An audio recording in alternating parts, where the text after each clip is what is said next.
Hello everyone, আশা করছি আপনারা সকলেই ভালো আছেন। তো যেহেতু বর্তমান সময়ে এই ধরনের ফটোগুলো খুবই ট্রেন্ডিং ইনস্টাগ্রাম থেকে শুরু করে অন্যান্য প্ল্যাটফর্মে, তো এগুলো তৈরি করার জন্য আমরা আমাদের ফোন থেকে প্লে স্টোর অ্যাপ্লিকেশনটিকে ওপেন করব। সবথেকে সহজ ওয়েতে কীভাবে এই ধরনের ফটোগুলো জেনারেট করবেন সেটা এই ভিডিওতে দেখাবো। অবশ্যই সম্পূর্ণ ভিডিওটি কন্টিনিউ করবেন। প্লে স্টোর আসার পর এখান থেকে আমরা সার্চ করব জিমিনাই। ওকে, জাস্ট এখান থেকে জিমিনাই লিখে সার্চ করবো। এখানে জিমিনি এআই বা আপনি গুগল জিমিনাই যেটা লেখেন না কেন জাস্ট চলে আসবে। ওকে, তো অ্যাপ্লিকেশনটিকে ওপেন করবে। ইতিমধ্যে হয়তো বা অনেকেরই ফোনে ইনস্টল থাকতে পারে। অ্যাপ্লিকেশনটিকে ওপেন করবেন এবং হচ্ছে এখান থেকে আমরা যে ক্রিয়েট ইমেজ অপশনে দেখতে পাচ্ছি এখানে ক্লিক করব। এরপর এখান থেকে আমরা প্লাস আইকনে ক্লিক করে গ্যালারিতে চলে যাব। দেন হচ্ছে আপনি আপনার মতো করে একটি ফটো সিলেক্ট করবেন যেই ফটো দ্বারা এই ধরনের এডিটিং করতে যাচ্ছেন।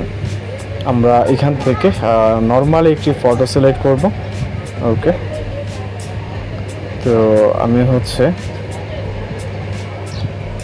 এখান থেকে এই ফটোটিকে সিলেক্ট করবো এবং জাস্ট পিকচারটিকে এখানে অ্যাড করে নেব। ওকে, আমরা যদি এখানে পিকচারটি দেখাই আপনাদেরকে, জাস্ট পিকচারটি দেখতে পাচ্ছেন।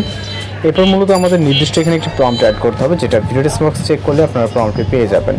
প্রম্পটটিকে আমরা সম্পূর্ণ কপি করব। ওকে, জাস্ট এটা ভিডিও ডেসক্রিপশনে যেটা বলছি পেয়ে যাবেন, আপনি এখান থেকে কপি করবেন। এরপর ডেসক্রাইব অপশনে প্রম্পটটিকে পেস্ট করে সেন্ড বাটনে ক্লিক করতে হবে। এরপর অপেক্ষা করতে হবে আমাদের এখানে সর্বোচ্চ গেলে 20 সেকেন্ডের মতো। এর ভিতরে মূলত আমরা আমাদের রেজাল্ট পেয়ে যাব। তো জাস্ট অপেক্ষা করবো এখানে সর্বোচ্চ গেলে 20 সেকেন্ডের মতো।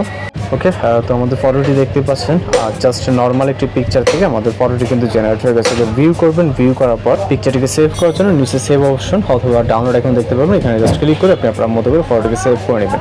তো এইভাবে ট্রেনিং ফটোগুলো তৈরি করে নিতে পারবেন। কোথাও সমস্যা অবশ্যই জানাবেন। তো দেখা হচ্ছে পরবর্তী কোনো নতুন ভিডিওর সাথে। ভালো থাকবেন, সুস্থ থাকবেন।